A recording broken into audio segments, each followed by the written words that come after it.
itu dengan kejadian-kejadian yang kamu sebutkan. Kamu mau menyamakannya, udah sama. Ya udah sama mereka. Ya udah, Ya, terus? berarti artinya Unirifa tidak bisa membedakan yang mana orang yang terguncang jiwanya yang benar karena menerima kenyataan atau memang dari zolim. Jadi kita bagaimana? Kok tidak bisa membedakan? Dari mana kamu menyimpulkan saya tidak bisa membedakan? Jadi bagaimana Unirifa bisa menjelaskan bahwa Unirifa bisa membedakan? Ya bisa lah membedakan. Kalau orang yang terguncang, siap. Kalau orang yang terguncang karena dia tahu bahwa itu kebenaran, dia akan mempertanyakan kembali lalu belajar dan makanya saya bisa memang topik ini. Kapan saya selesai bicara? Kau banyak sekali bicaramu. Ayah, saya narasumber dan kamu terlalu reaktif di sini dan kamu terguncang. Ciri-ciri orang terguncang itu adalah tidak sabar. Saya sabar menjelaskan ke kamu karena saya narasumber. Saya memotong kamu cepat karena kamu menyimpulkan sesuatu yang sudah tidak sesuai dengan tema. Kamu bilang berarti loh, berarti itu kesimpulan. Jadi gini Ibu Ripa, orang-orang Muslim yang ada di Eropa itu imigran ya. Iya, yang ada di Jerman, yang ada di Perancis itu imigran semua tuh. Yang ada di Belanda, di Jerman, Perancis itu imigran tuh. Boleh Mereka saya diberi kebebasan. Mereka tuh orang-orang pelarian dari negara yang mereka yang tidak damai itu, datang di Perancis, di Jerman, di Belanda. Oke, bisa menunjukkan datanya, Pak. Tunjukkan data. Di sana ya. Dikasih kebebasan. Jangan ya, saya minta data, Pak. Uniripa.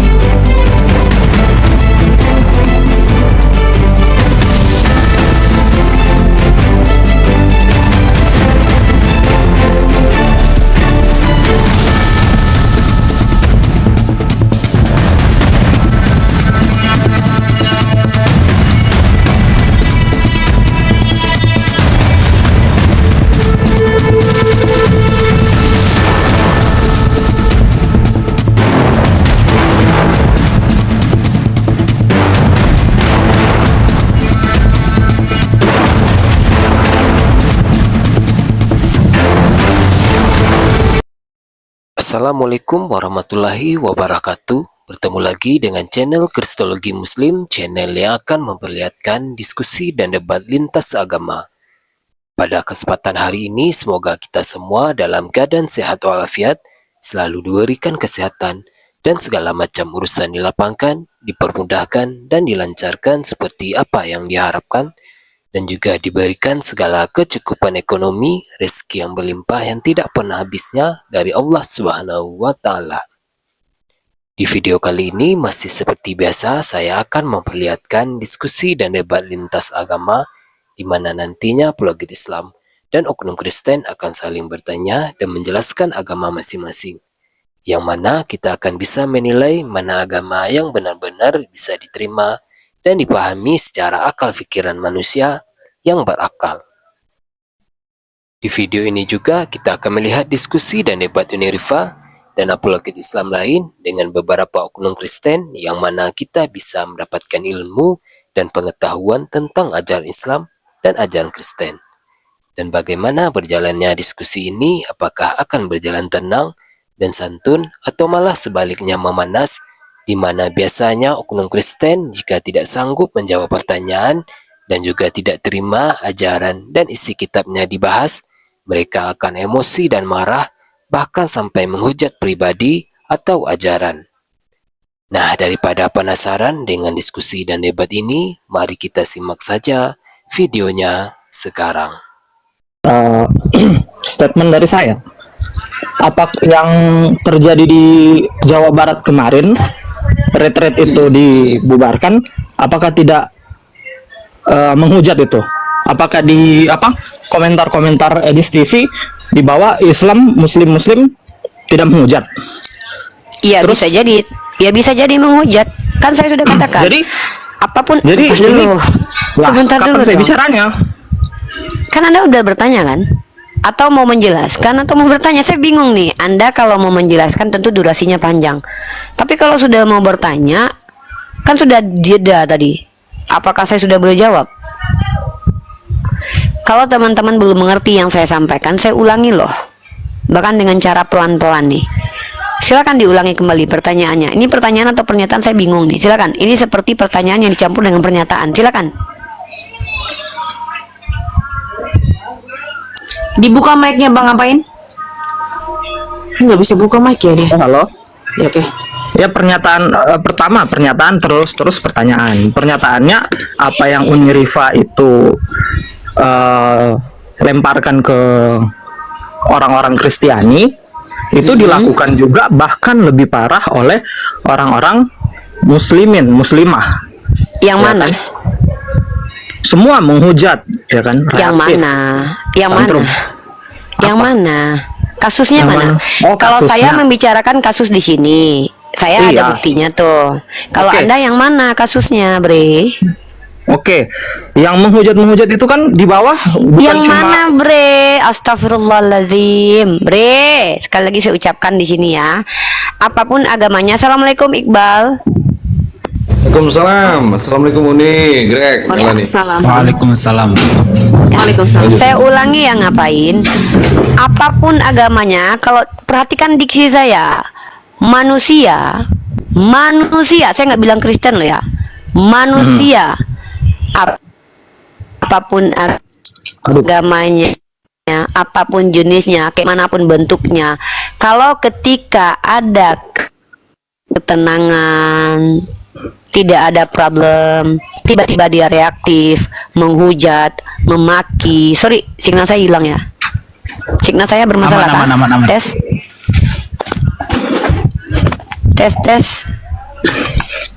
Suara Sedikit nge-lag tapi ini masih ada? aman sih. Tes suara saya hilang kah, teman-teman? Sedikit nge-lag tadi, tapi masih aman lah. Oke, aman. Ketika ya. Oke, minta maaf buat teman-teman yang di YouTube kalau tadi ada jeda. Kalau ada manusia dalam keadaan situasi tenang, santai, ya, dia tantrum sendiri, kejang sendiri, ini bukti bahwa dia sedang terguncang. Nah, kamu kan membawakan kasus. Kasus di mana yang kamu bawa, adikku? Kalau kamu bicara tentang umat Islam di room Edis, ya bisa jadi mereka terguncang. Terguncang maksudnya bukan berarti mereka menerima bahwa Edis benar, tidak. Bisa jadi mereka membenci Edis sama seperti orang Kristen yang membenci saya di sini. Kenapa mereka terguncang? Karena mereka sakit hati dengan statement Edis. Ya bisa jadi. Itu memang bisa jadi secara psikologis. Terus kamu bawa kasus di mana lagi? Kalau ada orang yang lagi ibadah, orang Kristen lagi ibadah, nyanyi-nyanyi, nggak mengganggu, tiba-tiba ada orang Islam yang marah, dia terguncang itu. Terguncang bukan karena dia benar, tapi terguncang karena dia tidak bisa menerima perbedaan, atau alias tidak toleransi, atau alias dia zolim. Islam mengistilahkan ini sebagai zolim, kezoliman. Nah, sekarang pertanyaan kamu apa lagi dari semua penjelasan saya? Jadi pernyataan saya, jadi apa bedanya ini apa yang Uni Rifa klaim dari tadi, perbedaannya sama zolim itu? Maksudnya Uni Rifa kan menuduh orang Kristen terguncang jiwanya karena menuduh itu gini loh ya, menuduh itu Saya dulu nggak mengatakan sih? bahwa seluruh orang Kristen. Kamu kan tahu konteks pembicaraan saya adalah orang Kristen yang dibawa. Yang dari tadi statementnya, komentarnya tidak ada kaitannya dengan diskusi kita. Iya, Berarti jadi saya bagaimana? kasusnya ada. Nah, pertanyaan saya adalah apa urusannya mereka yang dibawa itu dengan kejadian-kejadian yang kamu sebutkan? Kamu mau menyamakan, ya udah sama. Ya udah sama mereka. maksudnya. Ya udah, Ya, terus? berarti artinya Uni Rifa tidak bisa membedakan yang mana orang yang terguncang jiwanya yang benar karena menerima kenyataan atau memang dari zolim. Jadi kita bagaimana? Kok tidak dalam- bisa membedakan? Dari mana kamu Bagaimana? menyimpulkan saya tidak bisa membedakan? Jadi bagaimana Uni Rifa bisa menjelaskan bahwa Uni Rifa bisa membedakan? Ya bisa Yang lah memang membedakan. zolim, yang memang Kalau zolim, orang yang yang mana terguncang, siap. Kalau orang yang terguncang karena dia tahu bahwa itu kebenaran, dia akan mempertanyakan kembali lalu belajar dan mengkaji. Itu orang yang tahu bahwa yang disampaikan orang lain itu benar dan dia terguncang. Contoh, Apakah misalnya tidak ada kamu orang nih, seperti itu? sebentar, ada. Kok nggak? Kok pertanyaannya apakah tidak ada orang seperti itu? Ya ada. Contoh Pak Freddy yang tadi malam di roomnya sih kata Bible. Pak Freddy itu orang yang terguncang dengan imannya mendengarkan statement-statement dialektika lintas iman. Karena ketika dia tahu bahwa masa Tuhan jadi manusia, dia terguncang. Lalu dia searching sendiri, dia cari tahu sendiri, lalu dia berpikir, oh iya, kan tidak mungkin Tuhan itu ketika dia adalah Tuhan pada saat bersamaan dia adalah manusia. Itu namanya keterguncangan iman karena faktor kebenaran. Tapi kalau dia karena kebencian ditunjukkan dengan cara ad hominem, memaki, ya itu artinya bukan karena kebenaran, tapi memang orangnya nggak benar, tapi dia terguncang, dia tidak bisa membuktikan kebenaran orang, dia tidak bisa membantah kebenaran versi orang lain, dia tidak bisa membuktikan kebenaran versi dia. Nah, cara penjawabannya seperti apa? Memaki secara pribadi, menginkuisisi, mereport diskusi orang, marah-marah nggak keharuan, tantrum kejang-kejang. Inilah orang-orang yang sebenarnya terguncang. Dia tahu itu benar, tapi dia nggak bisa bantah kebenaran orang lain. Dia tidak bisa membuktikan kebenarannya, tapi dia akhirnya apa? Dia tetap mau membenarkan kebenaran dia. Karena dia tidak mampu, ya cara yang paling cepat untuk bisa meruntuhkan argumen orang lain supaya orang lain berhenti dengan cara ad hominem, memaki dan mereport. Itu orang-orang terguncang, sadar bahwa orang lain benar, tapi tidak mau mengakui kebenaran orang lain. Tapi kalau orang benar, orang yang tulus, kamu tahu tidak pepatah yang mengatakan orang bijak dinasehati dia akan merenung, orang yang tidak bijak ketika dinasehati dia akan marah. Itu kamu tahu nggak pepatah itu? Tunggu, berarti Itu perbedaan. Yes. Berarti kesalahan saya yang pertama, saya mengira topik ini bisa menjadi tolak ukur, maksudnya tolak ukur suatu agama benar atau tidak. Makanya saya bisa memang topik ini. Kapan saya selesai bicara? Kau banyak sekali bicaramu. Ayah saya narasumber dan kamu terlalu reaktif di sini dan kamu terguncang. Ciri-ciri orang terguncang itu adalah tidak sabar. Saya sabar menjelaskan ke kamu karena saya narasumber. Saya memotong kamu cepat karena kamu menyimpulkan sesuatu yang sudah tidak sesuai dengan tema. Kamu bilang berarti loh, berarti itu kesimpulan. Dan kalau kamu bertanya diawali dengan kalimat tanya. Saya ajarkan kamu cara berdiskusi yang baik. Kalau kamu statementnya dari awal saya ingin bertanya, maka diawali dengan siapa, mengapa, di mana, bagaimana. Tapi kalau kamu menyimpulkan, kamu harus katakan, saya mendapat kesimpulan nih Uni, berarti, maka itu kesimpulan. Tapi kamu bilang kamu bertanya tapi menyimpulkan, kamu sendiri sudah salah. Saya harus luruskan itu cepat-cepat, nggak perlu membuang-buang waktu mendengarkan. Ya, silakan. Berarti saya mendapat suatu kesimpulan bahwa kalau kejadian ini ad hominem, reaktif, tantrum, menghujat terjadi di kedua agama di suatu tempat yang cukup mirip, diskusi lintas agama, berarti topik ini tidak bisa menjanjikan atau berujung kepada membenarkan suatu agama dan agama lain salah karena terjadi di kedua belah pihak gitu. Sudah boleh saya jawab? Boleh. Kebenaran suatu agama itu bukan dilihat dari perilaku oknumnya. Sejak kapan parameter kebenaran suatu ajaran dilihat dari perilaku oknumnya? Kamu perhatikan baik-baik perkataan saya ini. Perilaku manusia bisa dipengaruhi oleh agama, tapi tidak semua perilaku manusia dipengaruhi oleh agama. Untuk menguji, walaupun ingin menguji agama dengan melihat perilakunya, jangan hipokrit. Mari gunakan data universal. Kalau ada suatu agama yang benar katanya, tapi mayoritasnya berbuat keji, perlu dipertanyakan. Berarti mereka semua rata-rata terpengaruhi. Nah, kalau dalam ranah itu, kamu harus masuk dalam ranah aspek sejarah. Mari kita buktikan sejak kemunculan agama kita berdua, mana yang paling banyak merusak peradaban secara ideologi. Maka itu bisa membuktikan agama mana yang merusak peradaban, agama mana yang memperbaiki peradaban. Nah, kalau kamu bicara perilaku, jangan melihat perilaku kecil-kecil saja. Bukalah wawasan, bukalah cakrawala berpikir, banyaklah literasi. Lihat, kamu bukan hanya tinggal di Indonesia. Jangan lihat hanya Kristen dan Islam bukan hanya ada di Indonesia. Lihat Kristen dan Islam yang ada di Eropa. Kamu tahu tidak diskriminasi orang-orang Eropa terhadap orang-orang minoritas itu terkhusus orang Islam? Kamu tahu tidak mudah bagi kami umat Islam perempuan pakai jilbab di sekolah-sekolah yang dikelola oleh orang-orang di Eropa. Karena agama satu-satunya yang diakui adalah Katolik. Kamu tahu hal itu? Maka kalau kita lihat ada ketakutan orang-orang Eropa bahwa Islam akan menjalar Karena sebenarnya mereka tahu Islam mudah menjalar karena bisa mendekati hati dan akal manusia. Nah, ketakutan itu mereka tunjukkan dengan cara apa? Menghalang-halangi progresnya umat Islam. Seperti mereka diskriminasi perempuan-perempuan berhijab. Kalau manusia tidak berbusana di Eropa itu dibiarkan. Kamu ada tahu pantai nudis, pantai-pantai di mana manusia boleh tidak menggunakan busana sama sekali, disebut sebagai hak. Tapi ketika perempuan Islam menutup auratnya, mereka katakan itu apa? Mereka katakan itu apa? Diskriminasi terhadap perempuan.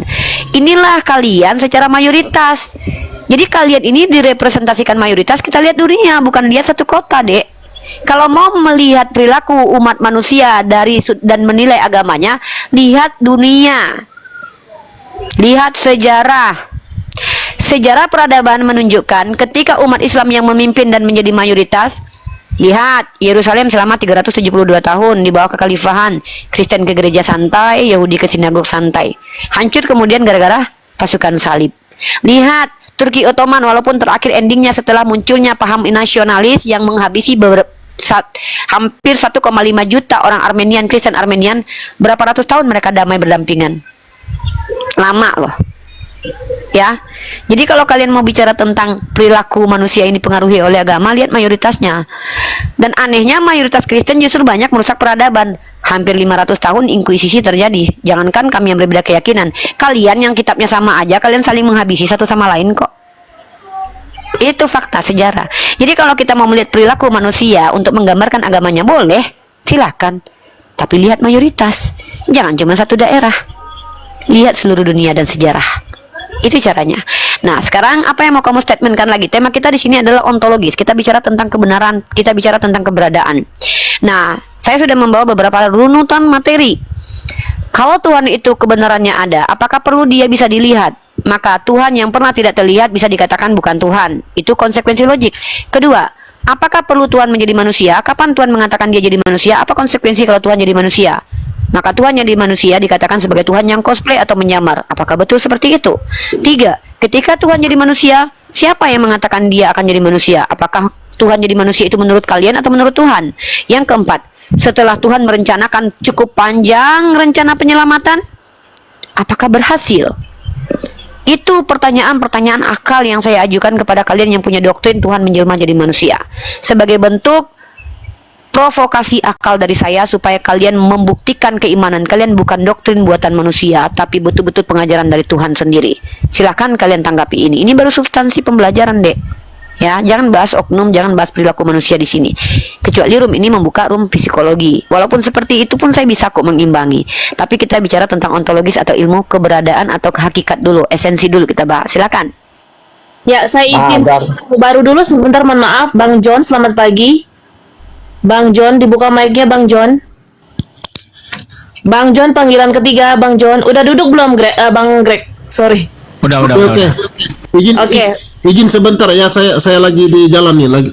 Saya ingin menanggapi Ibu Ripa nih. Tapi abang Kristen atau Islam, Bang? Kristen. Oh, oke. Menangkap yang mana tuh, Bang? Bisa Pak Iqbal Melani. Iqbal juga mungkin mau menyampaikan sesuatu nanti. Oke. Jadi gini sebentar ya, saya enggak ada waktu karena saya masih kerja di jalan nih, bawa mobil soalnya. Jadi gini Ibu Ripa, orang-orang Muslim yang ada di Eropa itu imigran ya. Iya, yang ada di Jerman, yang ada di Perancis itu imigran semua tuh. Yang ada di Belanda, di Jerman, Perancis itu imigran tuh. Boleh saya Mereka diberi kebebasan. Mereka tuh orang-orang pelarian dari negara yang mereka yang tidak damai itu, datang di Perancis, di Jerman, di Belanda. Oke, bisa menunjukkan datanya, Pak. Tunjukkan data. Di sana ya. dikasih kebebasan. Jangan Ya, saya bikin minta data, Pak. Uni Ripa jangan bikin Bapak kebohongan. jangan banyak bicara kalau Bapak tidak punya data. boleh Mohon maaf. bernarasi. Teman-teman, satu, Bapak ini melenceng dari tema. Kedua, dia bicara tanpa data. Pak, siapa yang tidak imigran, Pak? Bahkan Abraham saja imigran, Pak. Dia datang ke daerah tertentu untuk disuruh Tuhan. Dan bahkan orang-orang Amerika semuanya tuh imigran, Pak. Datang ke Kanada, dibantu oleh orang pribumi, lalu menjajah negara-negara orang di situ, Pak. Anda mau bicara tentang apa? Imigran. Orang-orang yang mengaku anak Tuhan itu rata-rata bukan imigran, tapi malah menjajah. Imigran, apa salahnya dengan imigran? Apa salahnya dengan imigran? Berdosakah jadi imigran? Tuhan saja menyuruh orang-orang Israel jadi imigran kok. Kamu baca kitab sucimu. Tuhanmu menyuruh untuk mendatangi suatu negara, untuk suatu tempat untuk dihuni oleh Tuhanmu. Apa salahnya dengan imigran? Berdosakah jadi imigran? Yang berdosa itu menjajah, Pak, seperti yang dilakukan oleh orang mayoritas Amerika saat sekarang ini, nenek moyangnya. Kamu tahu tidak penduduk pribumi Kanada itu siapa? Penduduk pribumi Kanada itu adalah orang-orang suku Indian. Kamu tahu penduduk pribumi orang Australia, Pak? Kenapa jadi kulit putih, Pak, sekarang semua? Mereka kulit hitam, Pak, suku aborigin. Mereka dijajah. Imigran itu lebih mulia, Pak, ketimbang penjajah. Lalu apa hebatnya? Apa hebatnya penjajah seperti kalian? Kenapa saya katakan kalian penjajah? Jadi ketika bicara itu minimal mengerti dulu dengan tema. Kedua, kalau bicara pastikan pembicaraanmu tidak menampar dirimu sendiri. Mari kita buka sejarah baik-baik. Kalian tahu kedatangan Christopher Columbus? Kalian tahu doktrin yang dibawa Christopher Columbus, doktrin inter caetera yang dikeluarkan oleh Bulla Kepausan, yang dikeluarkan oleh Paus Alexander ke-6, yang menyatakan bahwa negara-negara yang tidak diisi oleh orang Kristen boleh dieksploitasi untuk kepentingan Kristen. Kalian lupa dengan hal itu? Jangan lupa, jangan pura-pura lupa atau nggak baca berita nih. Kalau ada orang Islam imigran ke negara tertentu, apa masalahnya? What's wrong with that? Apa problemnya dengan itu? Masalah dengan imigran, ya. Jadi kalau seandainya teman-temanku mau berbicara tentang sejarah, bawa fakta sejarah. Kalau mau bicara dari sudut pandang politik, bawa fakta politiknya. Kalau mau bicara tentang doktrin agama, bawa data literasi dari kitab suci. Jangan mencampur adukan sesuatu yang tidak sesuai dengan tema kita. Saya tadi bicara bahwa orang-orang di Eropa, kalau memang betul-betul Kristen sejati mengikuti ajaran Yesus, kaitannya dengan menilai agama dari perilaku, kan itu yang dibawa sisi ngapain ini. Maka saya katakan, perhatikan saudaraku, mayoritas Islam di sini, kalian pembuat undang-undang yang memerdekakan Indonesia ini mayoritasnya Islam. Perhatikan baik-baik undang-undangnya. Diizinkan beberapa agama. Kalau kami ini sejahat yang kalian tuduh, harusnya kami meniru sikap-sikap orang Eropa, memastikan hanya Islam yang boleh diterima sebagai agama satu-satunya. Kami mayoritas, lo ingat? Presiden turun-temurun itu Islam, lo ingat? Para anggota dewan, sebelum banyaknya orang Kristen yang duduk, kemudian mayoritasnya dulu tuh Islam, lo by the way. Bahkan orang-orang Arab banyak yang ada di fondasi-fondasinya, by the way. Kalau memang sebentar sedikit lagi, kalau memang kami sejahat yang kalian katakan, sudah lama kalian ini tertindasnya secara berjamaah, maka sebutkan satu tindakan berjamaah kelompok Islam yang memerangi kalian secara nyata. Kalian mau bahas yang mana? Poso atau BOM tragedi Bali? Mari kita bahas. Mari kita bahas secara transparan, pakai data, fakta kronologis kita bawa. Fakta yang terjadi kita bawa. Mari kita bawa apa ideologi mereka, ayat apa yang mereka bawa, siapa mereka. Kalau saya mampu tunjukkan itu, contoh saya kasih kalian bukti. Santo Agustinus membawa dalil kitab Lukas yang berbunyi, paksalah mereka karena rumah Bapakku harus penuh. Kalian tahu ayat itu dipakai untuk apa? Ayat itu dipakai untuk melakukan inkuisisi selama 500 tahun dan dibenarkan oleh mayoritas Kristen pada waktu itu, Katolik maksud saya, dan dibenarkan oleh gereja. Itu baru kejahatan berjamaah dan komunal dan juga kejahatan agama. Kemudian perburuan penyihir selama 200 tahun. Perempuan yang memiliki kecerdasan, intelektualitas dan berbeda, tidak mau mengikuti tunduk kepada gereja, dibakar hidup-hidup. Baca sejarahnya. Kalau memang oknum yang melakukan itu, kenapa kejahatan itu terjadi 200 tahun dan dibenarkan oleh beberapa paus dan bahkan dibuatkan bukunya, tutorial mencari penyihir. Ini praktisi keagamaan, kalian memvalidasi. Nah, kalau tragedi BOMBALI, apakah NU membenarkan? Apakah Muhammadiyah membenarkan? Apakah LDII membenarkan? Apakah Syiah membenarkan? Apakah ada organisasi Islam yang membenarkan itu? Bawa ideologinya, bawa tokohnya, bawa kejadiannya. Itu baru enak kita diskusi. Jangan berbicara dari sesuatu yang kalian nggak ketahui. Lanjut diskusi kita, biar nggak berputar-putar. Oke, pertama-tama berarti saat saya masuk terlambat dan saya cuma mendengarkan kata-kata Uni yang soal orang Kristen ini terguncang jiwanya, suka menghujat bla bla bla bla. Saya kira itu topik diskusinya. Ternyata setelah dikatakan tadi kasus ini, ternyata saya terlambat masuk, ini tentang ontologis, dan terdapat 4 pertanyaan tadi yang di mana Umi bertanya terlalu cepat, tidak sempat saya catat, dan tolong jangan. Dan soal yang apa ya tadi, terguncang itu saya nggak tahu dari mana. Udah, kita lupakan itu. Kita potong saja karena kita lupakan. Kita lupakan itu. Ya, kita lupakan saja karena menurut pendapat pribadi saya itu kan manusia terdapat di 2 golongan Islam dan Kristen. Jadi tidak bisa jadi pembenaran, dan Umi juga udah bilang tadi seperti itu, nggak bisa jadi pembenaran. Berarti saya yang salah menangkap topiknya. Terus dan masukan kepada Umi, jangan pembahasannya terlalu panjang karena mungkin di suatu titik udah banyak yang bisa kita bahas, banyak bisa perbantahan, tapi udah dibahas sampai Z, akhirnya yang A-nya kelupaan. Itu. Siap, banyak saya mau bantah tadi, tapi ya sudah terlalu banyak ya. Ambil saja, Dek. Ambil saja yang mengkerucut. Ada mau yang mana? Terlalu panjang, Kak. Atau mungkin Uni ulangi secara singkat. Kita bahas tentang ontologi saja. Kita bahas yang saja. Definisi Tuhan. Entar ke situ. Tapi pembahasan saya yang saya singgung tadi bukan itu. Misalnya tadi kayak seperti Indonesia yang mayoritas tokoh kemerdekaan kan Muslim. Apakah terjadi kezoliman kepada orang Kristen? Nah, di sini pemikiran Umi itu, Umi berpikir bahwa mayoritas sama dengan syariah. Padahal tidak. Jadi karena Indonesia ini kan berdiri di atas undang-undang dasar, dan undang-undang dasar banyak mengkopi dari Belanda, dan Belanda itu base-nya on Bible. Jadi tidak bisa kita menstatement orang-orang Indonesia tidak zolim kepada orang Kristen.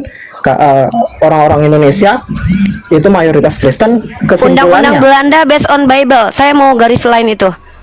Coba tunjukkan undang-undang Indonesia yang based on Bible mengikuti Belanda, Dek. Satu saja, Dek. Entar. Aduh, belum selesai tadi. Saya kalau dipotong suka lupa. Enggak, karena gini, Adek, kita nggak bisa bias. Jangan dibiaskan.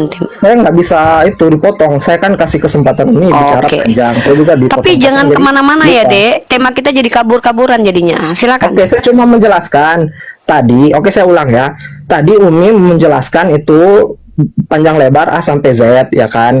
Nah, udah sampai Z, sampai A-nya dilupa. Contohnya A yang itu saya bilang seperti Umi kabur persepsinya tentang mayoritas sama dengan syariah, ya kan. Kalau saya lagi jelaskan bahwa mayoritas itu tidak sama dengan syariah. Jadi kalau Umi kesimpulannya Indonesia tidak menindas orang-orang Kristen dan Indonesia mayoritas Islam, artinya Islam tidak menindas Kristen, itu kesimpulan yang salah gitu, karena Indonesia bukan based on syariah. Tidak bisa mengatasnamakan Indonesia dengan Islam cuma gara-gara dia mayoritas. Harus kita ambil, kalau Umi mau yang benar harus ambil contoh negara-negara syariah. Itu nggak bisa Indonesia terus.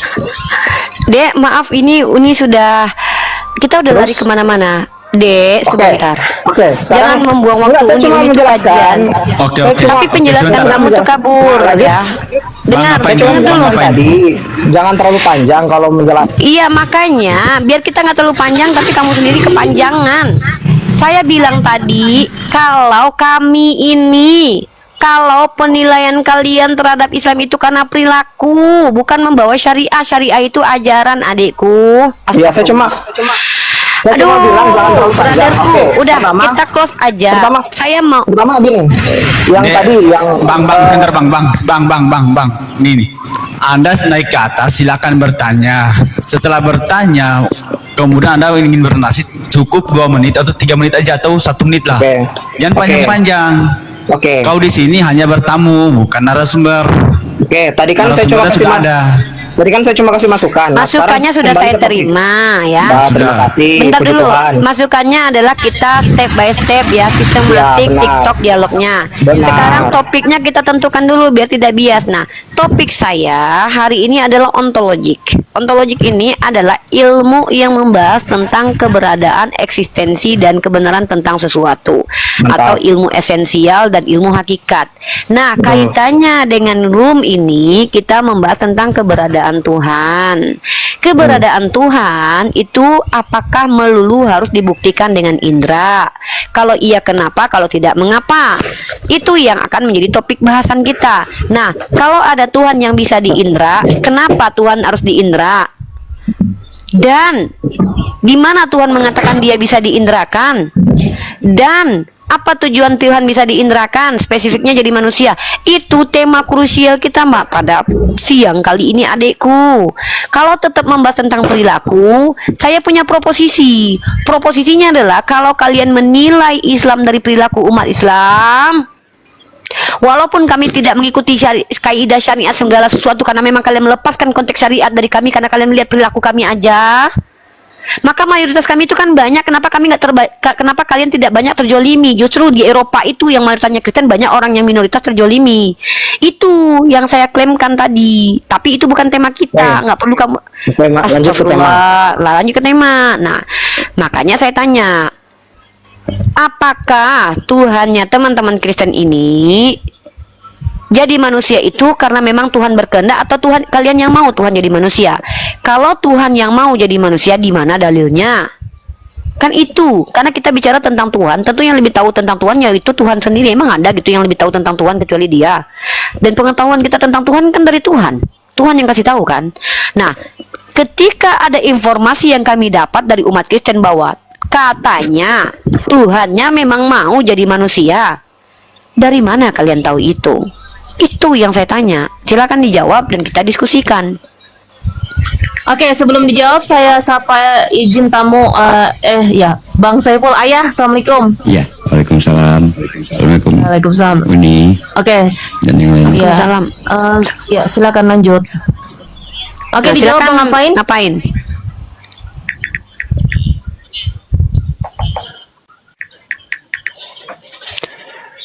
Makanya Tadi- saya bikin, ya silakan. Iya, tadi apa namanya? Agak putus-putus ya. Oke, saya ulangi Bisa nih diulang biar kamu tadi? jelas nih ya. Ada doktrin, kepercayaan, keyakinan bahwa Tuhannya umat Kristen, entah itu Tuhan itu sendirikah, entah itu firman-Nya kah, dia menjadi manusia. Dasarnya apa? On the Bible, Yohanes pasal 1 ayat 1 sampai Yohanes pasal 1 sampai 14. Sorry, Yohanes pasal 1 dari ayat pertama sampai 14. Bahwa dari dasar itulah teman-teman Kristen percaya Yesus adalah firman yang menjelma. Dari sisi perspektif Tritunggal. Orang-orang Oneness atau aliran Sabelian mengatakan yang jadi manusia ya roh Tuhan sendiri. Maka pertanyaannya adalah, di manakah Tuhan kalian pernah mengatakan kalau memang dia pernah merencanakan ini? Kapan? Di mana? Ayat apa? Pasal berapa? Nomor berapa? Tuhan pernah mengatakan bahwa dia akan datang jadi manusia.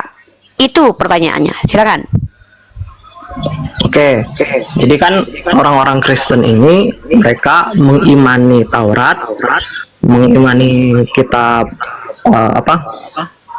orang-orang Yahudi ya, tanah Taurat, nih apa lagi ya? Itu kayak gitu. Salah satu. Suara apa ini? Kok ada gol-golnya? Itu suara Saya cukup aplikasinya, terganggu. abaikan aja. Iya, abaikan Oke, oke. aja. Konsen Nah, aja, konsen aja. Lanjut. Konsentrasi Nah, aja. jadi kita itu harus kita mengacu pada Taurat. Kita mengimani Taurat dan membaca Taurat, tidak mengimani Taurat tapi tidak membaca Taurat gitu. Jadi di Taurat sendiri dan orang-orang Yahudi sendiri meyakini suatu dari kitab-kitabnya itu suatu Mesias akan datang. Nah, itu dan interpretasi mereka itu tentang pembebasan begini, bahwa mereka punya interpretasi sendiri dan orang Kristen juga punya interpretasinya sendiri. Ya wajar lah di dalam Islam pun di semua agama banyak yang punya interpretasi sendiri sehingga melahirkan sekte ini, sekte ini, sekte ini. Itu biasa. Tapi kita fokus dalam kekristenan. Mereka menafsirkan ayat-ayat Alkitab tentang kedatangan Tuhan menjelma menjadi manusia, bukan karena suatu keharusan, tapi karena kasihnya sendiri. Tidak ada yang berkata Tuhan Yesus harus jadi Tuhan harus jadi manusia. Biar kita tahu. Abang lari kemana nih? Abang mau lari kemana nih? Jangan dulu potong. Nah, terus Bukan masalah jangan dulu potong. Waktu kita terpotong soalnya nih. Berjalan terus. iya. Nah, Coba saya cuma jelaskan disingkatin lagi biar jelas. Kembali ke intinya aja, langsung intinya aja, silakan. Waduh, kalau tamu di pres gini banget ya. Oke, lanjut. Ya emang harus gitu, harus segera. Jadi, nah di beberapa ayat itu seperti Yesaya 7 ayat 14, sebab itu Tuhan sendiri akan memberikan kepadamu suatu pertanda. Sesungguhnya seorang perempuan muda yang kita tafsirkan sebagai Maria mengandung dan akan melahirkan seorang anak laki-laki dan ia akan menamai dia Immanuel. Sebab seorang anak telah lahir, Yesaya 9 ayat 5. Sebab seorang anak telah lahir untuk kita, seorang putera telah diberikan untuk kita, lambang pemerintahan ada di atas bahunya, namanya disebut orang penasehat ajaib, Allah yang perkasa, Bapa yang kekal, Raja damai. Mika 5 ayat 1. Tetapi engkau, hai Betlehem Efrata, hai yang terkecil di antara kaum Yehuda, padamu akan bangkit bagiku yang seorang yang akan memerintah Israel, yang permulaannya sudah sejak berbuah-kala. Oke, sebentar Bang ngapain sebentar. Anda ini mau menunjukkan dalil tentang data tentang ketuhanan Yesus atau mau ngapain nih? Ini kan saya quote ayat-ayat dari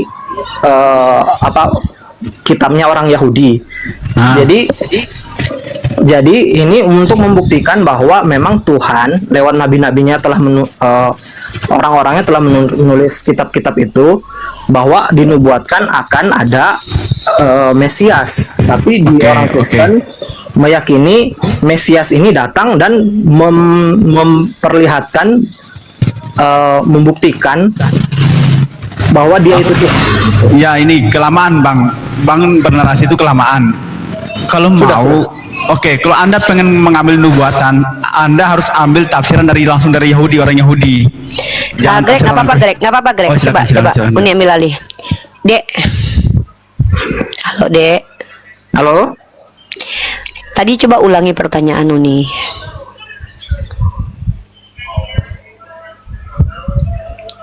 Coba ulangi pertanyaan Uni, Dek.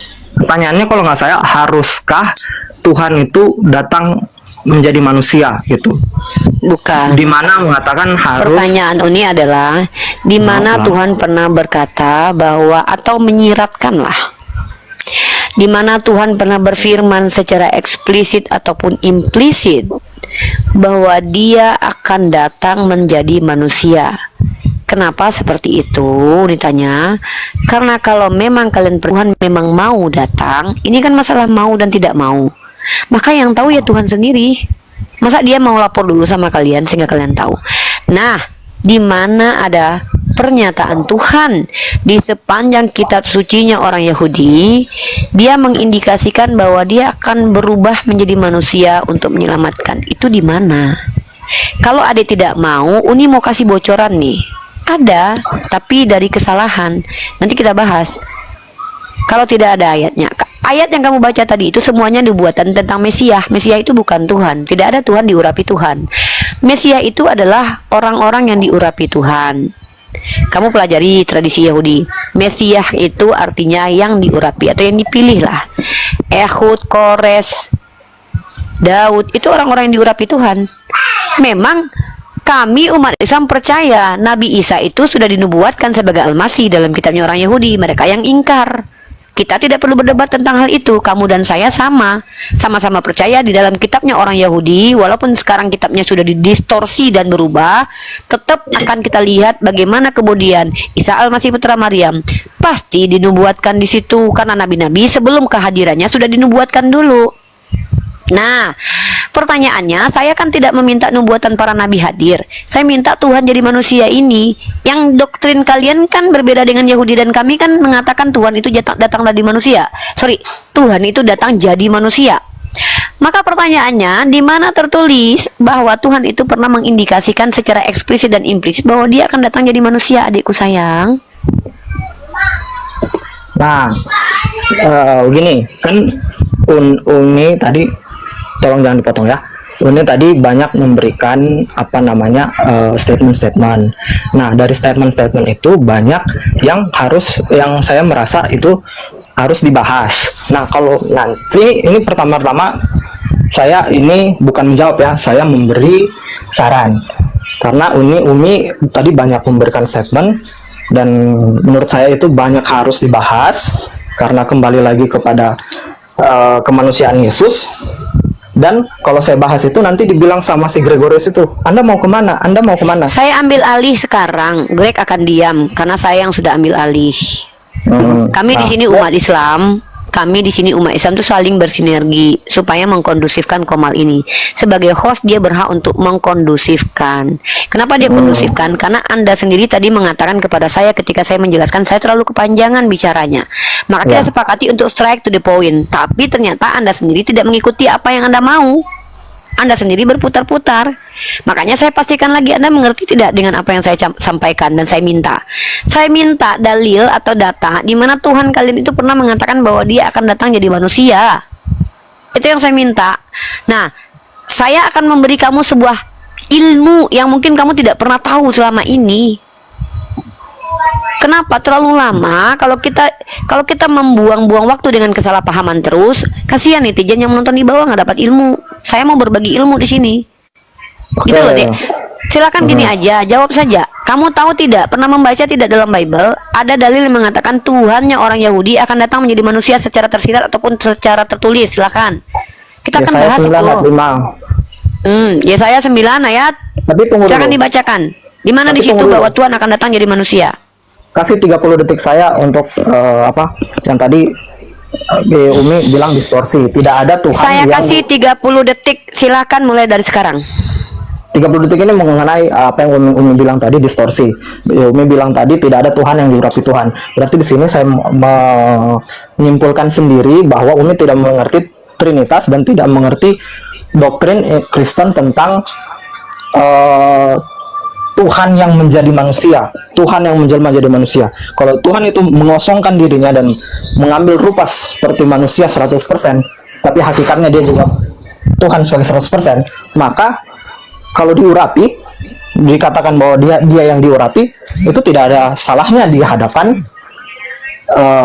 doktrin Kristen. Oke, lanjut ke pertanyaan ini. Di mana saya tanggapi dulu itu. Oke. Argumen kamu lagi-lagi melakukan sebuah kesalahpahaman, mengalami kesalahpahaman. Putus.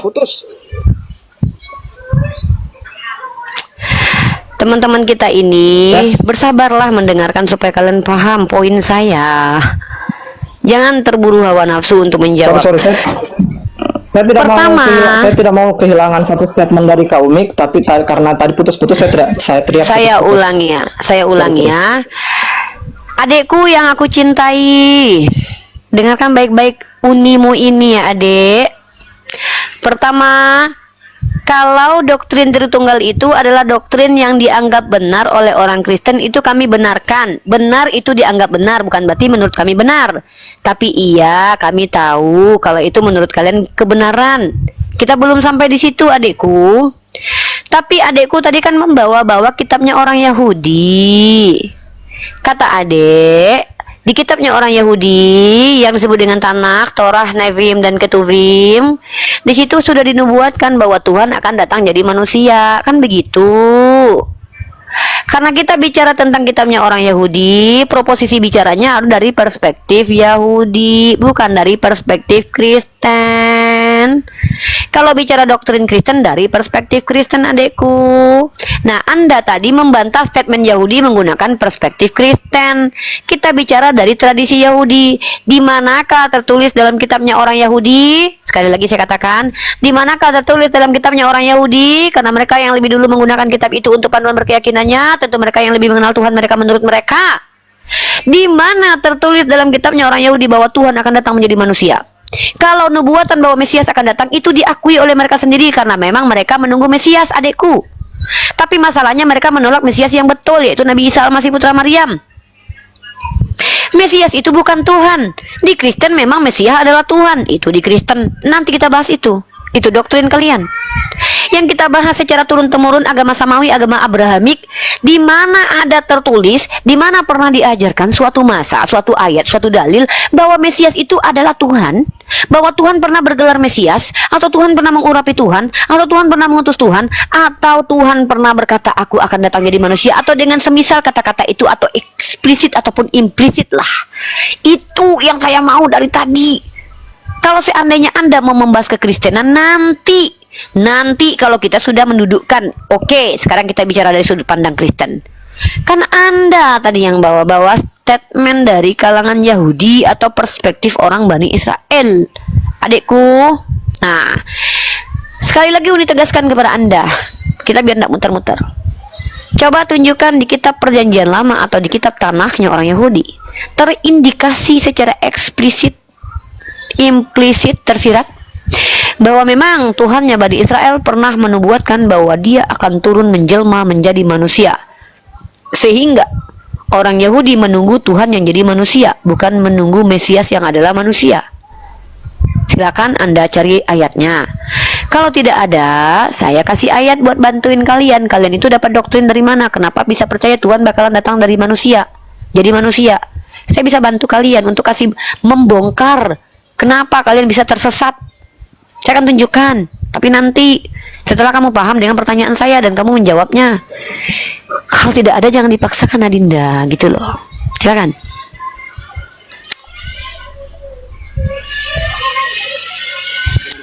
Silakan, Dek.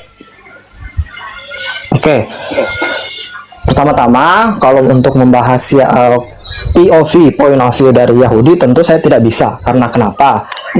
Saya bukan orang Yahudi. Dan, ya kan? Yang kedua, kenapa saya tetap membawa POV Kristen? Karena logikanya di setiap agama itu banyak yang saling di dalam agama saja, maksudnya banyak sekte-sekte. Artinya belum tentu satu sekte ini benar dan maksudnya kebenaran itu gimana ya? Belum tentu orang Yahudi itu yang paling benar tentang Yahudi. Soalnya di Yahudi saja ada sekte Saduki, sekte Farisi. Jadi yang mana benar? Jadi masih secara logika masih membuka kesempatan untuk tafsir-tafsir lain, interpretasi-interpretasi lain bahwa mereka yang benar. Jadi kalau sekarang di diskusi ini saya membawakan Yesaya 9 ayat 5 secara point of view Kristen, secara tafsir Kristen, tentu boleh. Karena karena kita tidak bisa bilang bahwa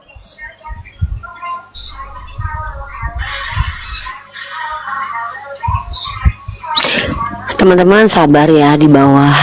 Saya mencoba untuk mendampingi saudara kita ini dalam proses belajar mengajar. Di sini perlu kesabaran. Saya harus sabar. Kenapa? Karena saudara kita ini sudah berusaha semaksimal mungkin menjelaskan agamanya. Kita hargai dia. Karena dia tidak menghujat, bicaranya juga cukup santun, walaupun tadi sedikit ada narasi keras. Saya mencoba menghargai beliau ini. Betul, tidak masalah. Karena saya telat masuk aja. Jadi ya, nggak apa-apa. Nggak, sekarang Adinda mengerti dengan poin Uni bahwa Uni menuntut literasi dari statement bahwa Tuhan memang mau jadi manusia dari pernyataan Tuhan sendiri. Paham nggak itu? Kiblatain, tolong moderator atau host bantu saya untuk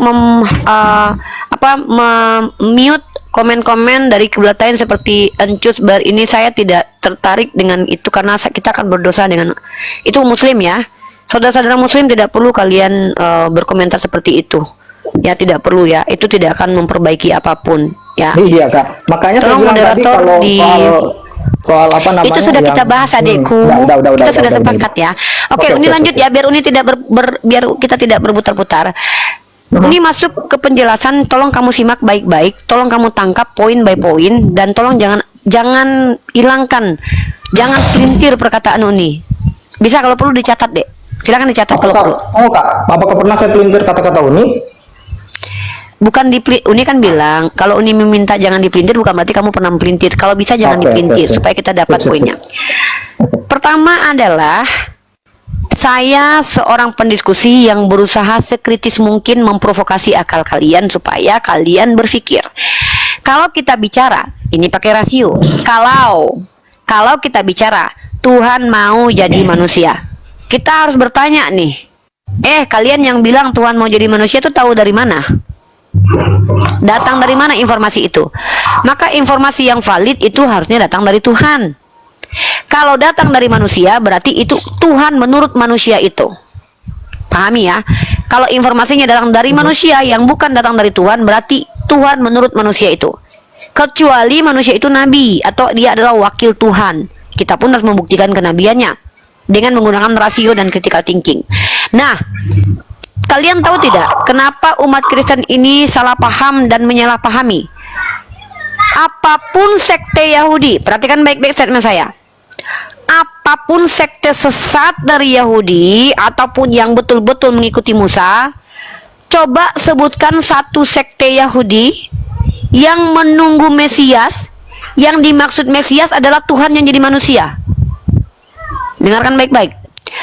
Sesesat-sesat apapun Yahudi, Bani Israel yang sudah ribuan tahun pegang kitabnya, tunjukkan satu sekte yang sedang menunggu Tuhan menjelma jadi manusia. Biar kita letakkan probabilitas bahwa ada kemungkinan orang Yahudi itu salah tafsir ketika tidak menerima Tuhan jadi manusia. Tapi kalau tidak ada satu pun dari mereka, baik yang paling sesat di antara mereka sekalipun, menerima bahwa dia menunggu Tuhan yang jadi manusia, kenapa dikatakan ada kemungkinan bahwa memang di kitab mereka dibuktikan bahwa Tuhan akan datang jadi manusia? Ini proposisi, ini namanya struktur argumentasi rasional. Kalau memang mereka ribuan tahun pelajari bahasa kitabnya, menggunakan bahasa ibunya, interpretasi dari mereka terbagi-bagi dari beberapa sekte, tunjuk satu sekte yang paling sesat sekalipun, yang paling minoritas sekalipun, yang sedang menunggu yang namanya Mesias itu pasti Tuhan yang jadi manusia. Supaya bisa kita tahu nih, gara-gara ayat ini nih mereka gagal interpretasi nih. Kalau tidak ada bahkan yang sesat sekalipun dari mereka menunggu ya Mesias itu ada Tuhan jadi manusia, kenapa dikatakan bahwa mereka sedang menunggu Mesias yang adalah Tuhan jadi manusia? Itu bukti tidak ada ayat itu. Itu bukti tidak ada ayat bahwa Tuhan akan datang jadi manusia. Nah, orang Kristen ini mereka dapat sandaran dari mana sih, teman-teman? Perhatikan baik-baik secara sejarah.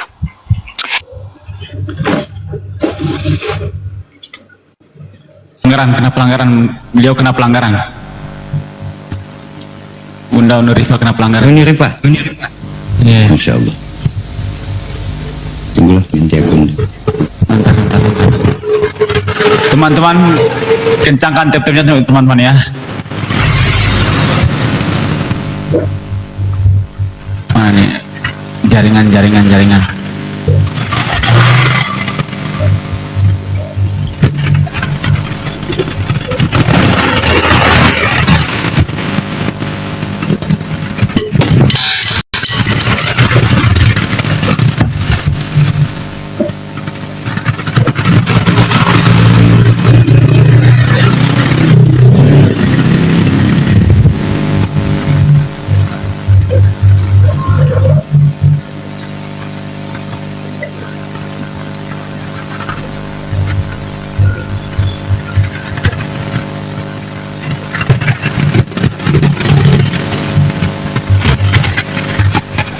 Tes 1 2 kedengaran nggak ya? Kedengaran aman. Kedengaran ya? Aman. Soalnya macet ini. Bentar. Teman-teman kencangkan tap-tap layar teman-teman ya. Kencangkan teman-teman. Ini nggak tahu kenapa nih. Bentar. Sabar dulu.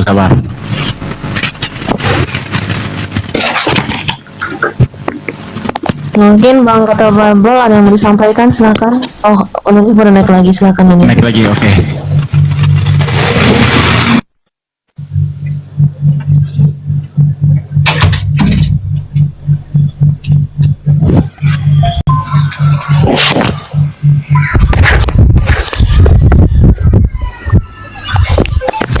Oke. Strike to the point, Uni kembali hadir ya teman-teman. Perhatikan baik-baik, yang namanya berjuang itu pasti ada halangan. Halangan itu bukanlah rintangan bagi kita para pejuang ini. Kehilangan akun, bahkan sahabat Rasulullah dulu kehilangan nyawa sekalipun bagi mereka itu justru cita-cita, apalagi cuman akun ya. Oke, lanjut. Brotherku, Adinda fokus pada tema kita.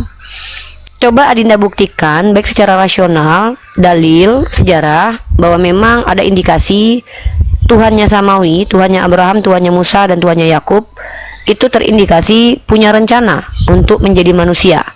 Silakan dijawab itu dulu. Kalau tidak ada, Uni akan kasih beberapa data kenapa kalian itu bisa dikatakan orang-orang yang keluar dari jalur. Kalian itu umat Kristen secara sejarah mendapatkan informasi perjanjian lama itu dari Septuaginta namanya. Apa itu Septuaginta? Septuaginta adalah kitab yang ditulis konon katanya oleh sekitar 72 rabi Yahudi yang diperintahkan oleh Raja Ptolemy di abad ketiga sebelum Masehi di Mesir. Pada saat itu orang-orang Yahudi sudah berdiaspora. Pada zaman Yudas Makabe dalam buku Deuterokanonika, orang-orang Yahudi itu ditindas oleh orang-orang Romawi, di mana setiap Torah yang dibaca, Torah yang ditemukan itu dibakar dan disobek.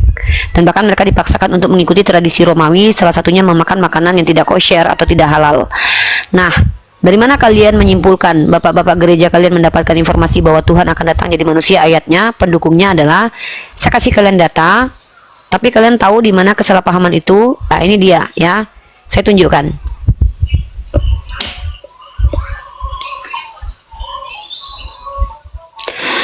Teman-teman perhatikan dengan baik, ini adalah dalil, ini adalah ayat di mana kita menunjukkan umat Kristen pondasi keyakinannya berdiri dari kesalahan, teman-teman. Kesalahan tekstual. Ini Septuaginta, teman-teman boleh dilihat the Greek words atau perjanjian lama Yunani. Septuaginta ini perjanjian lama berbahasa Yunani. Teman-teman buka dalam kitab Yesaya pasal 63 ya, tepatnya di nomor 9 atau 10. Kalau dalam Septuagintanya nomor 9, kalau dalam teks Mesoranya nomor 10. Perhatikan baik-baik, sini saya sudah terjemahkan, bukan seorang duta atau utusan, tetapi dia sendiri menyelamatkan mereka. Inilah ayat yang dipahami oleh orang Kristen dipakai untuk menyatakan Tuhan itu akan datang jadi manusia. Ya, ini dia ayatnya.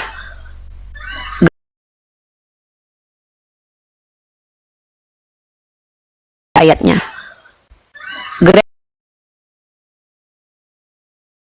Satu.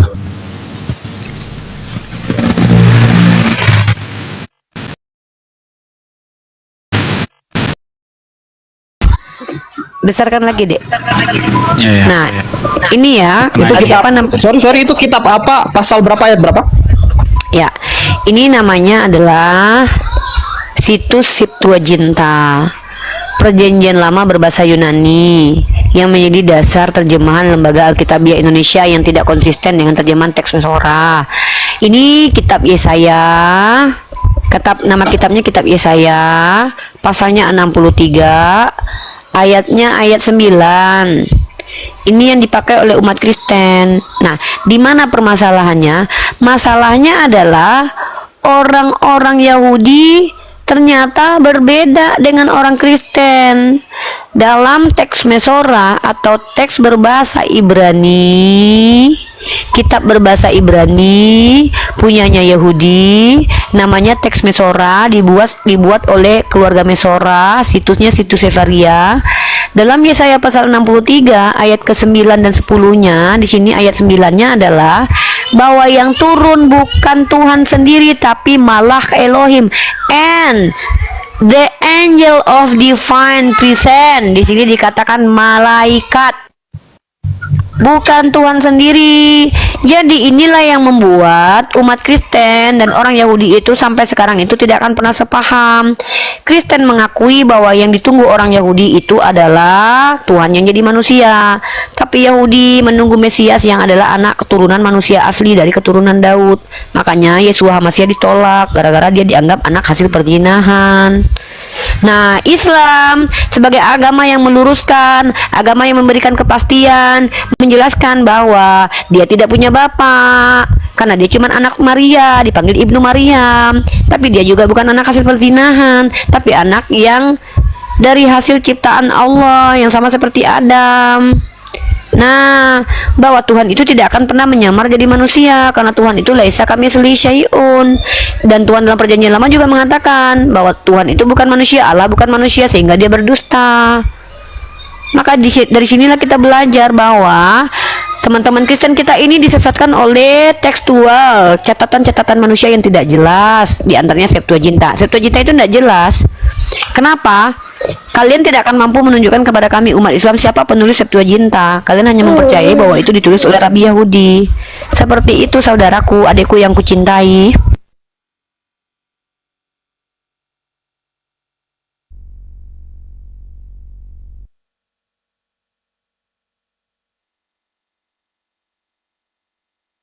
Rek, Uni naikin akun satu lagi untuk minta follower, boleh ya?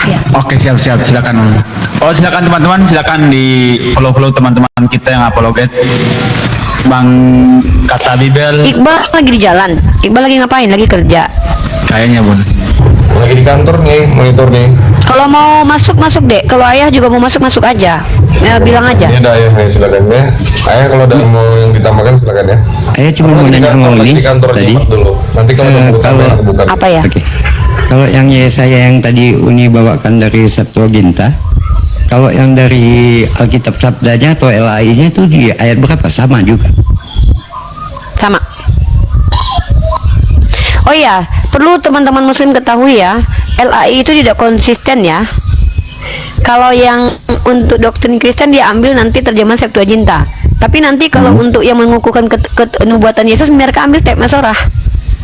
Itu kajian critical text itu kajian menarik itu. Nah, jadi gini nih, LAI ini gini nih ya. Kalau seandainya di dalam Septuaginta itu bagus untuk ketuhanan mereka ambil. Tapi kalau nanti di teks Masorah bagus buat ketuhanan mereka beda, mereka ya? tinggalkan Septuaginta. Contohnya gini nih. Hosea pasal 2 ayat 1. Di Hosea pasal 2 ayat 1 itu kan si Matius mengutip, katanya ada nubuatan bahwa Yesus itu akan dipanggil dari Mesir ya kan. Ternyata itu bukan nubuatan. Di Hosea versi Septuagintanya itu cuma menyatakan bahwa anak-anaknya si Israel alias Bani Israel akan dipanggil dari Mesir. Dari Mesir kupanggil anak-anaknya, kata Tuhan di situ. Tiba-tiba si Matius bilang bahwa telah terpenuhi nubuatan dari nabi, yaitu Nabi Hosea, bahwa si Yesus ini akan dipanggil dari Israel. Dalilnya apa? Dari Mesir kupanggil anakku. Ternyata itu tertulis di teks Masorah. Oke. Jadi kalau untuk terjemahan menguatkan agamanya tuh LAI itu ngambil yang paling yang paling menguntungkan gitu, dipilih-pilih gitu, nggak konsisten. Artinya Uni dalam hal ini untuk masalah Tuhan bisa menjadi manusia atau tidak dari Yahudi ataupun Islam itu merupakan kebenaran absolut ya, tidak bisa ya artinya. Boleh dikatakan absolut karena gini, sesat-sesatnya sekte Yahudi ada nggak dari mereka satu denominasi? Bukan nggak ada yang mau ya, ada tidak secara sejarah. Kita bisa sejarah deh. Kalau sejarahnya kekristenan kan kita tahu tuh apa namanya ajaran sempalan kayak Chlorologians, walaupun dia sudah musnah mengakui bahwa Maria adalah Tuhan. Tapi dia pernah ada, terdeteksi, terdokumentasi, sama seperti aliran Qadariyah dan Jabariyah. Aliran itu sudah musnah, sudah tidak ada, tapi pernah terdokumentasi. Nah, sekte Yahudi ini kan Askenazi, itu kan orang-orang Yahudi yang non Yahudi, tapi diduga bukan Yahudi asli lah, Askenazi. Sekte Saduki, sekte Farisi, sekte apa lagi? Kalau sekarang tuh kalau kita lihat tuh adanya tuh Rabinik ya, Judaism Rabinik. Nah, pertanyaannya, dari mulai sejarah kemunculan Yahudi, ada nggak di antara mereka sesat-sesatnya mereka tuh lagi nunggu Tuhan yang jadi manusia gitu? Karena itu kan potensi bahwa memang ada penyimpangan, ada kayak interpretasi yang salah lah. Nah, kemungkinan gitu. Tapi kalau kita cari tahu secara sejarah, Tidak ada satupun umat Kristen tuh yang lagi nungguin Tuhan jadi manusia gitu. Tapi tahu nggak kenapa bapak-bapak gereja itu menafsirkan bahwa Tuhan itu bisa jadi manusia? Ya ayatnya yaitu tadi Septuaginta tadi. Kena pelanggaran lagi ya? Siapa kena pelanggaran? Kayaknya Bang Iqbal deh. Padahal nggak Kenapa ada dia kena pelanggaran ya. pelanggaran? Apaan sih? Apaan sih, Oten? Ini sistem ya, ini bukan, ini gini. Sistem. Jadi kita kalau bicara tentang sistem, sistem algoritma atau sistem ini, teman-teman ya, orang yang sudah pernah di-report sekali, 2 kali, 3 kali, maka sistem tidak ragu-ragu lagi mereport mereka untuk sekian kalinya, walaupun mereka tidak salah. Oh gitu ya. Karena mereka mengacak secara ini. Kalau istilahnya kayak gini ya, kalau nih orang udah di-report 10 kali, Habit, cuman habit. 5 aja yang report, 5 aja yang report tuh langsung di-down-kan gitu. Jadi kayak Bahaya nih ntar satu kali lagi. Izin, nih, Kak. gitu. iya deh. Tadi kalau nggak salah ini Syaifullah apa oten-oten ngatain oten-oten gitu tadi.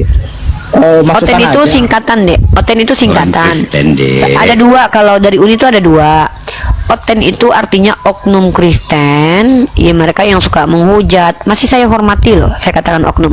Ada yang singkatan dari orang Kristen secara mayoritas. Jadi kenapa kami panggil Oten? Kenapa kami panggil Oten? Sebenarnya ini adalah reaksi dari kehadiran teman-teman Kristen yang di bawah, mohon maaf ya, yang masih belum mengerti esensi diskusi kita. Jadi Oten itu sebenarnya bukan penghujatan, karena mohon maaf nih, singkatan itu tidak masuk ke dalam ranah penghujatan. Oke teman-teman, di follow-follow Tapi dulu kalau saya akun bilang kita ya. Muslim boleh nggak? Boleh. Muslim boleh, tapi masalahnya itu salah, singkatan yang salah. Kami tidak, bukan Muslim, kami Muslim. Bagusnya kamu bilang Uslim biar tepat. Kalau Uclim itu kan diplesetkan. Kami tidak ada kata C-nya di situ. Kami bukan Jangan cengeng Muslim. kali lah, Dek. Ya, Jangan cengeng gini loh kali. ya. Kau yang Kalau ini kalian- ya, betul. Oke, udah. Jangan Tadi. gitu. Kayak Dek, apa aja diulangi kau? sekali lagi nih. Dek, ingat Dek, kamu itu kan mengaku punya roh Tuhan tuh. Masa orang Islam lebih tenang daripada kamu? Jangan terlalu baper. Kita ini di sini diskusi. Pertama, Oten itu singkatan oknum Kristen dan orang Kristen. Kalau kalian panggil kami Uclim, silakan, tapi itu nggak tepat sasaran karena kami bukan Muslim, kami Muslim. Bilang janganlah gitu-gituin. Oke, kita nggak usah pakai itu. Oke, kita nggak usah pakai itu. Kalau kamu terganggu, oke lah. Sekarang kita lanjut diskusi selanjutnya.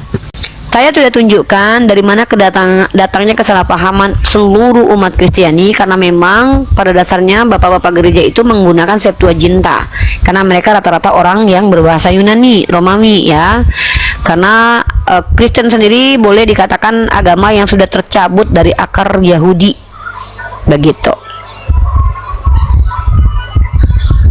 Silakan. Oke, sebentar. Teman-teman di follow dulu akun kita ya. Bunda Unirifa, Akun aku dong guys, Mesia dong. Oh, yang Di-follow Mesia. please. sama yang Gregorius yang terbaru itu yang Gregorius, sama Bunda Biar bisa live. Mesia, kemudian Bang Saiful, Mbak Melani. Ya silakan ya. Sama yang Gregorius tuh yang putih, warna putih itu terbaru tuh. Kalau kita rungkat kita bisa lagi live insya Allah. Oke, silakan lanjut teman-teman. Curhat saja sedikit, boleh kan? Boleh. Karena kamu berkelakuan baik, walaupun agak sedikit keras sama ayah, kami maklumi lah ya.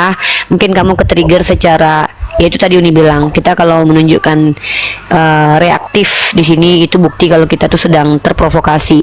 Kamu terprovokasi dengan kata-kata Oten tadi, oke lah kami maklumi. Enggak, soalnya Oke, kalau kamu boleh kalau curhat Uni lah, silakan. kalau Uni bilang tadi oten-oten kayak bagus nadanya, tapi yang Syaifullah tadi nadanya nggak bagus. Kalau bilang oten ya nggak apa-apa. Ayah tapi ini, nadanya dari ayah lanjut, ini dia sering, lanjut. ya, nggak gini Uni sampaikan dulu kronologisnya ya. Ayah ini sering menghadapi teman-temanmu yang ngeyel, menghujat. Jadi dia tuh model perangnya itu masih ke bawah-bawah vibe-nya. Ayah minta maaf ya, Dek. Ayah aja minta maaf loh deh. Silakan lanjut lagi. Boleh curhat dikit ya? Ya udah curhat deh. Tadi kan Jangan keluar dari handphone, dari device-mu, Dek. Kami nggak dengar kata-katanya, Dek. tunggu saya hafal dulu. Nah, tadi kan ini bawa Unirifa tadi bawa Yesaya 63 ayat 9. cuma sedikit selama saya ikut kajian-kajian tentang mesianik ini, di quote-quote bapak-bapak gereja saya nggak pernah nemu bahas soal itu. Yang ada, yang biasa dipakai itu yang ayat saya pakai tadi, Yesaya 9 ayat 5-6. Di teks Ibraninya itu secara eksplisit gitu menyebut, saya buka di ChatGPT ini, dia tulis lebih dalam teks Ibrani MT, lebih eksplisit menyebut Mesias sebagai Allah gitu.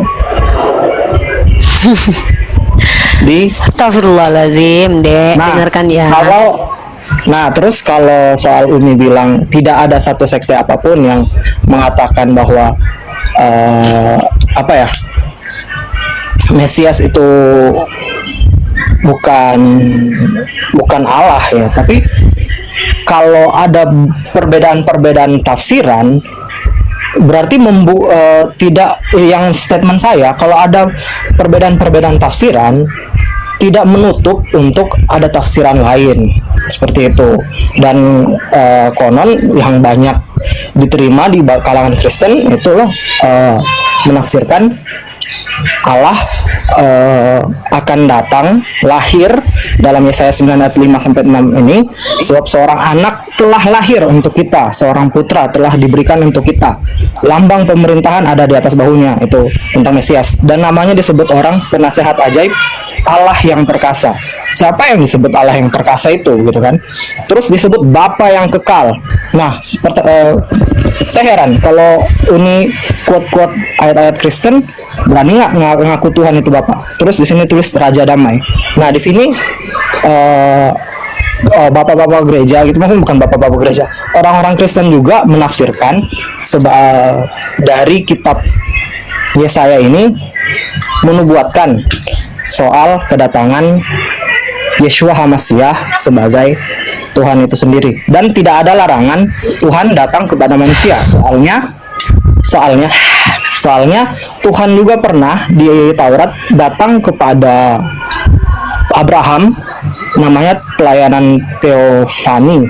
Dia datang, dan ini banyak orang rabi-rabi mengakui ini bahwa yang datang itu ialah Tuhan sendiri. Waktu Tuhan datang dalam pelayanan teofani mengunjungi Abraham saat sebelum Sodom dan Gomora dimusnahkan. Baca saja gitu. Terima kasih. Ya, pertama setiap statement itu harus dibuktikan. Ketika kamu mengatakan bahwa kami Kristen percaya, loh, Kristen memang percaya. Siapa bilang Kristen nggak percaya kalau Tuhan itu adalah manusia dan manusia itu jadi Tuhan dan segala macam? Kan yang saya bahas tentang Yahudi tadi. Nah, ketika Rabi Yahudi mengatakan bahwa Tuhan pernah datang menjadi manusia, coba Rabi mana salah satunya yang mengatakan bahwa Tuhan datang menjadi manusia?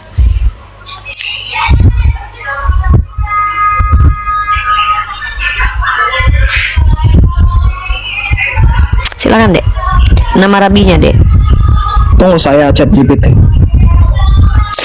Dek, kalau kamu cuman sekedar baca ChatGPT, mendingan engkau nih Uni bisa ChatGPT, Dek. Uni gak perlu minta bantuan kamu buat ChatGPT, Uni juga bisa, Dek. Dek, di sini nih kita berdiskusi dari pengetahuan, dari pembelajaran. Kalau cuman sekedar cepat-cepat belajar kamu di sini untuk membantah Uni, Dek, ini namanya Uni tuh buang-buang waktu, adekku. Mending kamu pelajari dulu lah pakai ChatGPT kayak apa segala macam, tapi jangan sekarang kamu berargumen dengan Uni ya. Standby dulu aja ya. Oke, lanjut biar kita nggak stagnan. Kalau cuma sekedar baca ChatGPT, saya lebih bisa, Dek. Saya punya yang berbayar bahkan ya. Ya, saya punya yang berbayar kok, ada 2. Oke, teman-teman lanjut ya.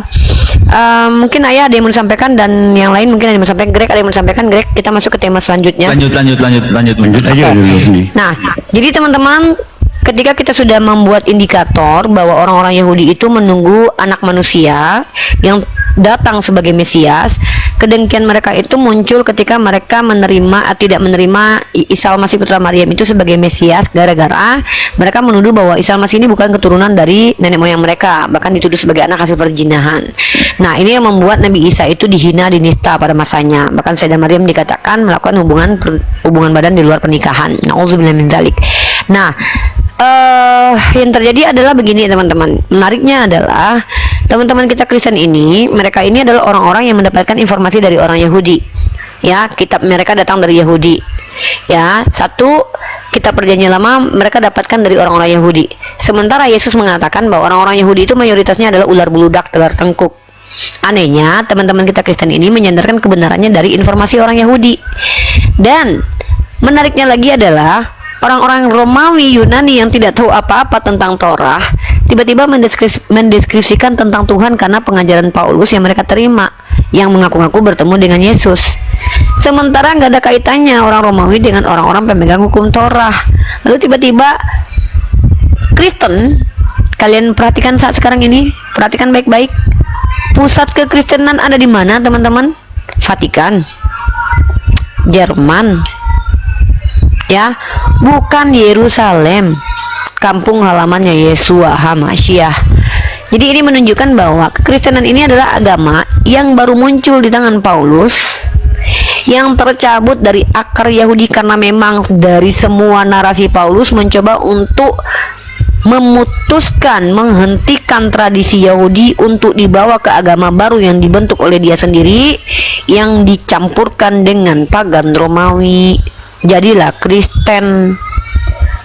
Itu fakta yang bisa saya ungkapkan di sini. Faktanya gimana? Pertama, Paulus bukan orang yang dipilih langsung oleh Yeshua HaMashiach karena dia mengaku dipilih, bukan dipilih langsung, ya mengaku dipilih loh. Dan pertemuannya dengan Yesus ada kontradiksi. Dan kemudian dia mengklaim bertemu dengan Yesus setelah Yesus justru berkata, kalau ada yang mengatakan bertemu Mesias di sana, bertemu Mesias di situ, jangan kau percaya. Dia mengaku bertemu Yesus ketika Yesus sudah memperingatkan, hati-hati dengan serigala berbulu domba. Dia mengaku bertemu Yesus ketika Yesus sudah memperingatkan, celakalah kalian orang Farisi, ahli Taurat, munafik.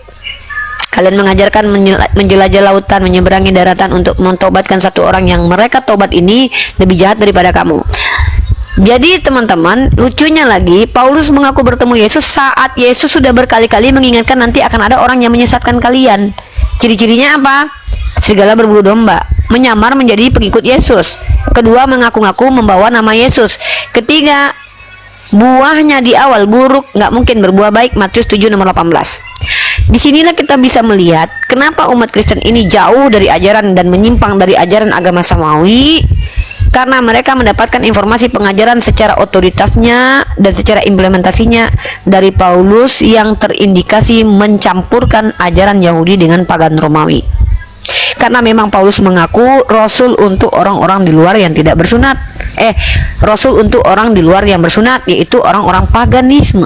Makanya dia membuat surat kepada Korintus, Galatia, Efesus. Dia membuat surat kepada orang-orang yang tidak mengenal hukum Taurat sama sekali.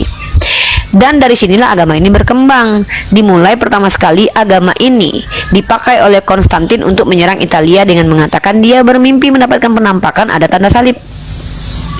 Kemudian ditambah lagi dengan Helena yang mengaku-ngaku bertemu dengan makam Yesus, dikatakan sebagai arkeolog pertama.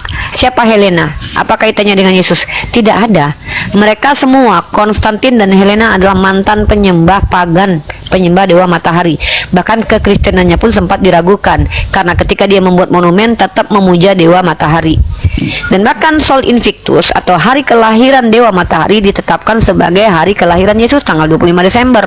Begitu juga penyembahan atau acara-acara perayaan orang Romawi yang salah satunya adalah Saturnalia, yang kemudian diserap dan diambil oleh orang Kristen sampai saat sekarang ini yang disebut dengan Natal. Saturnalia menjadi Natal kemudian.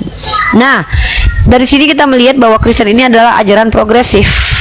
Paulus datang mencampur adukkan ajaran Yunani dengan ajaran Yahudi, dikembangkan kemudian oleh orang-orang bernama Athanasius. Dan kemudian Athanasius membuat sebuah Konstantin menggagas sebuah konsili, yang dimana pada waktu itu konsili itu berharap untuk meredam pertikaian antara Arius, salah satu patriark gereja, dengan Athanasius, uskup gereja yang memiliki ideologi berbeda tentang siapa Yesus. Di satu sisi Arius mengimani bahwa Yesus ini hanyalah hierarki di bawah daripada Bapa. Athanasius menyetarakan antara Bapa dengan Yeshua HaMashiach. Maka dua pemikiran ini bertarung secara konsensus. Yang paling banyak itu menerima bahwa Yesus setara dengan Bapa. Tapi lucunya, waktu Konstantin menjadikan agama ini menjadi agama pertama sekali di negara tersebut, Waktu itu sebelumnya orang-orang Kristen disesah ya, dihajar, dihantam karena mengikuti Yesus, tapi mereka diberikan tempat kemudian. Bahkan agama ini dijadikan sebagai alat politik bagi Konstantin untuk menyatukan jajahannya ya.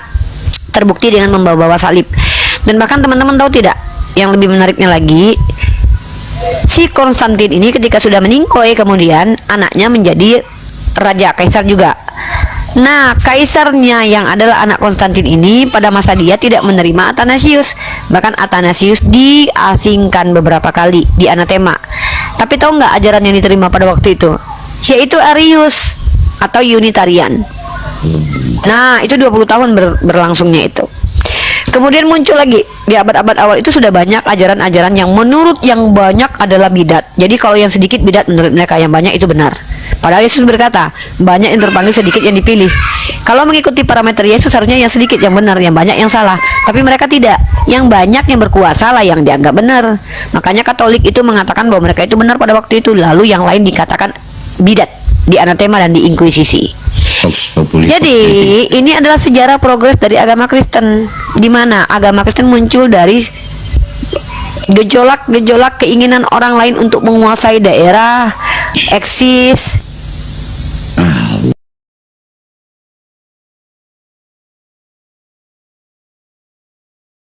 Berakhir sudah diskusi dan debat para apologet Islam yang telah memberikan kita ilmu dan pengetahuan tentang ajaran Islam dan ajaran Kristen. Semoga ilmu yang kita dapat dari diskusi dan debat ini dapat membentengi kita dari pemutatan yang mana pada saat sekarang banyaknya misionaris-misionaris mencari muslimi awam untuk dimutatkan. Saya akhiri video ini. Terima kasih kepada saudara-saudari muslim semua yang telah mengikuti diskusi ini sampai habis. Sampai ketemu lagi dan nantikan video diskusi dan debat apologet Islam selanjutnya. Assalamualaikum warahmatullahi wabarakatuh.